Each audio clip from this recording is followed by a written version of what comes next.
Identidade Brasil. Com o jornalista Eduardo Oineg. Eduardo Oineg aqui conosco nesta segunda-feira, 9 horas. Oineg, hoje uma notícia que chama a atenção e é preocupante: a possível falência de uma das maiores construtoras brasileiras, a OAS, envolvida até o pescoço na operação Lava Jato. Ameaça de falência sem passar por uma recuperação judicial. Você acha possível isso, hein? Quantos empregos não estão em jogo nessa hora, Oineg? Bom dia, Zé Paulo. Bom dia a todos. Bom dia, ouvinte. Bom, primeiro é o seguinte, ninguém é contra a polícia, né? Eu queria começar do começo, né? Algum ouvinte conhece alguém que diga, olha, eu sou contra a polícia, eu queria viver num país sem polícia. Ou alguém falar, eu sou contra médico, eu queria viver num país onde não houvesse médico. Ninguém é contra. O que as pessoas criticam, muitas vezes, são os excessos da polícia, são os erros dos médicos.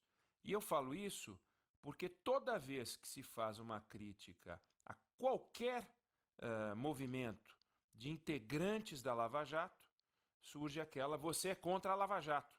Como se você fosse contra a polícia, contra os médicos. E isso não faz o menor sentido. E um dos pontos de atenção da Lava Jato, um dos grandes equívocos da Lava Jato, um dos maiores descuidos, e eu não sei nem se a palavra descuido é apropriada, porque em alguns momentos parece que é quase intencional, foi a falta de separação entre o que é o crime, quem é o criminoso e o que é a empresa. Então, os crimes foram cometidos na Lava Jato, foram cometidos dentro de empresas. Os crimes não foram cometidos pelas empresas, mas por gestores, nem pelos gestores necessariamente, mas por gestores dentro das empresas. E o processo de identificação dos crimes e de identificação dos criminosos tem que levar em conta essa separação entre a empresa e o crime, entre a empresa e o criminoso. Nós já falamos disso aqui. Tem um assalto num banco, a polícia chega lá, ela tem que separar quem é o bandido e quem é o refém. Porque se ela sai para uma ação sem se preocupar quem é o bandido e quem é o refém, pode ser uma tragédia, como já aconteceu no Brasil, já aconteceu em outros lugares também. Tragédias, erros policiais, o médico que não separa a doença do paciente e acaba matando o paciente, por equívoco, por erro, por descuido, por imperícia. E é o que aconteceu na Lava Jato. Para os procuradores, para a força-tarefa, as empresas eram empresas bandidas, ou seja, elas foram criadas com o único propósito de roubar o dinheiro público, o que não é verdade.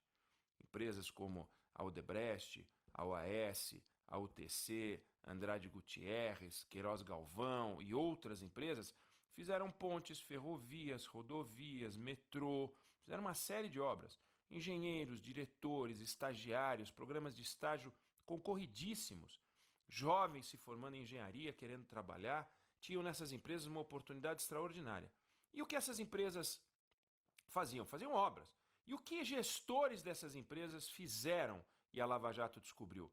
Fizeram grandes estrepulias, cometeram grandes crimes e têm que ser punidos eles por isso, e não elas, as empresas. Tirem os gestores, prendam os gestores, vendam os ativos, obriguem os gestores a vender seus ativos, os acionistas a vender as empresas, mas preservem as empresas. Não foi o que a Lava Jato fez. Resultado, as empresas começaram a entrar em recuperação judicial, algumas, outras em grandes dificuldades. A gente pega a OAS, ela entrou em recuperação judicial.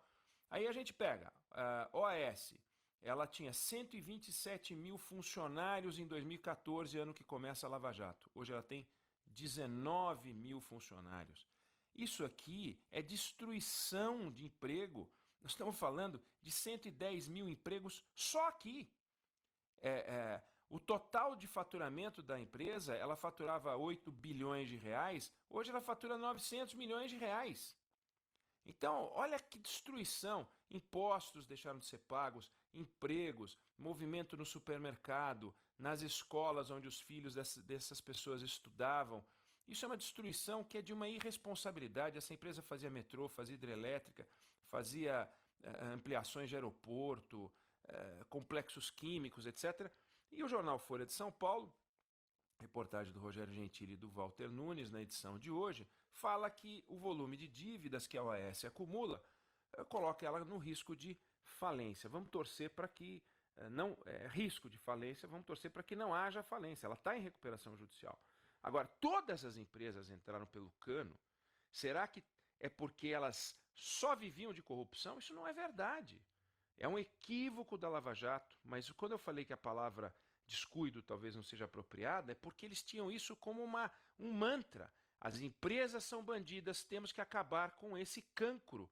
Queriam acabar com as empresas. E eles conseguiram. Acabaram com o setor da economia brasileira.